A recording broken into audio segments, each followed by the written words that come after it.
changing our world through storytelling.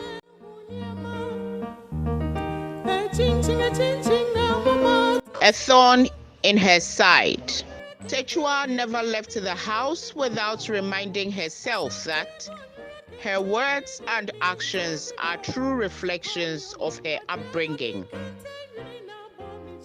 She always comported herself, and some of her friends thought she was misanthropic. Abor found Takyiwaa's nature offensive. Takyiwaa had her reasons for not going close or ever engaging Abor in any way because Abor's choice of words did not sit well with her. She tried as much as she could to avoid him, lest he corrupts her. Her teachers admired her and was always used as a reference whenever good manners were discussed. Abor hated the fact that Takyiwaa was always used as a yardstick in measuring good manners. Abor and Takyiwaa happened to be in the Debaters and Writers Club and had to represent Bobra Park Community School at the Regional Debate Championship. One of them had to pair Haruna, their senior. Mrs. Mensah chose Takyiwaa over Abor, and that deepened Abor's hatred for Takyiwaa. At the least opportunity, Abor rained insults on Takyiwaa and called her names. This went on for about 2 years. On one Tuesday morning, during a science class, Mr. Abor asked Takyiwaa to share the marked assignment for recording. And as she mentioned Abor's name, she did not pronounce it well. Abor thought it was a fine opportunity to settle scores. Mr. Abor left the class to the head teacher's office. Abor shouted, "Someone tell that imbecile to learn how to pronounce names properly." He used unprintable words to describe Takyiwaa. He just needed Takyiwaa to open her mouth and then he would do the unthinkable. Takyiwaa turned deaf ears to all that Abor said. This got him infuriated the more. Nuamah confronted Abor, and that turned to a fight. The class prefect reported the incident to Mrs. Mensah, who also doubled as the school's counselor. Mrs. Mensah summoned Abor, Nuamah, and Takyiwaa to her office.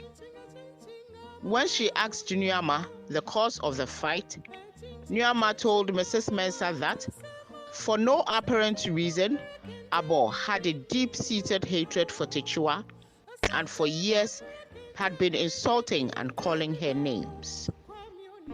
But this time round, he confronted him, and this led to the fight.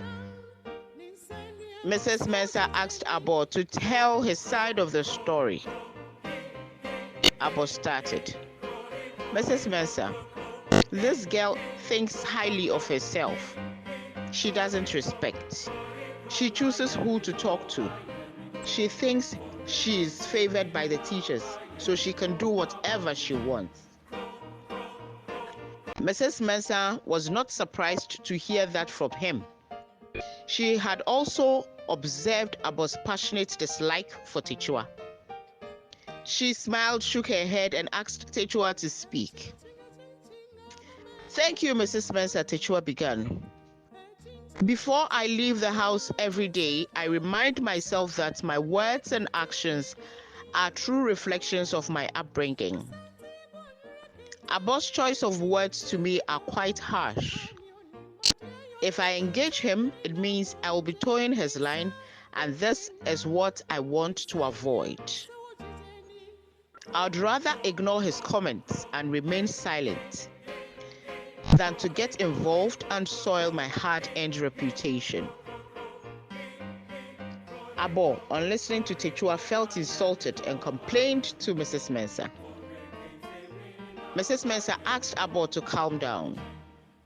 She asked Takyiwaa and Nuamah to excuse them. When they left, she asked Abor to go home and think carefully about what Takyiwaa said and report to her the next day. Abor left Mrs. Mensah's office, replaying Takyiwaa's statement in his mind.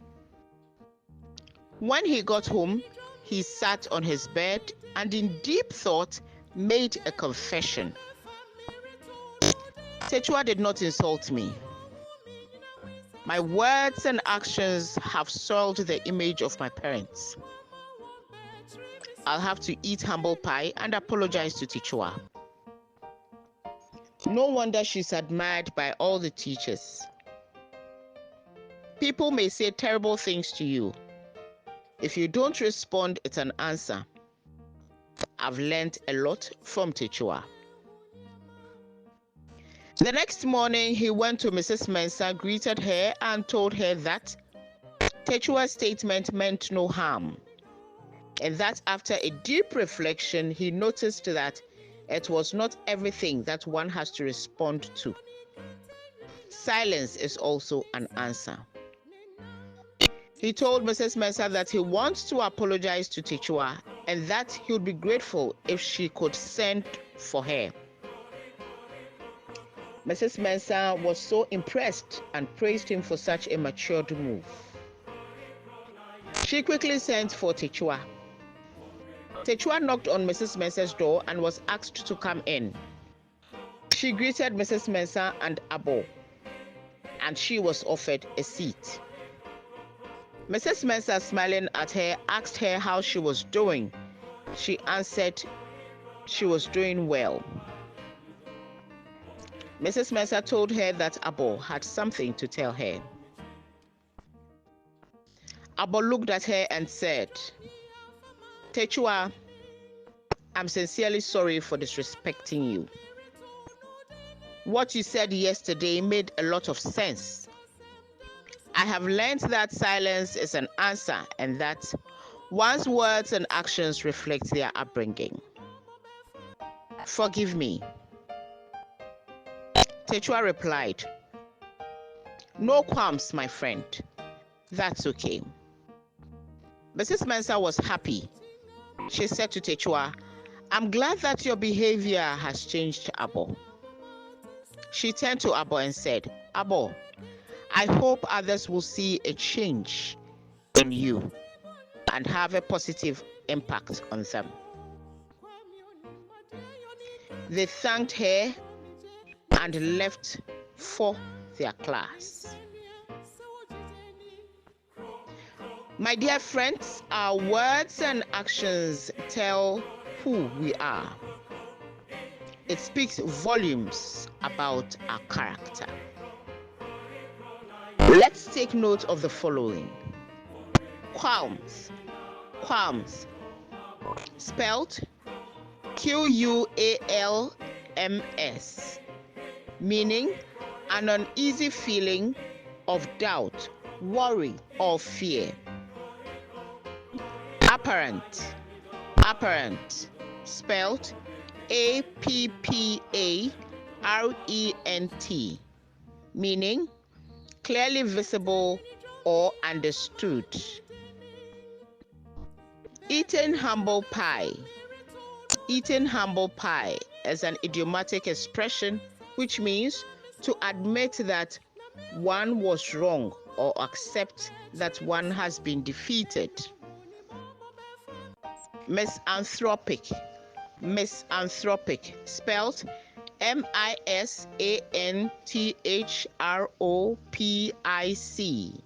meaning having or showing dislike for other people, an unsociable person.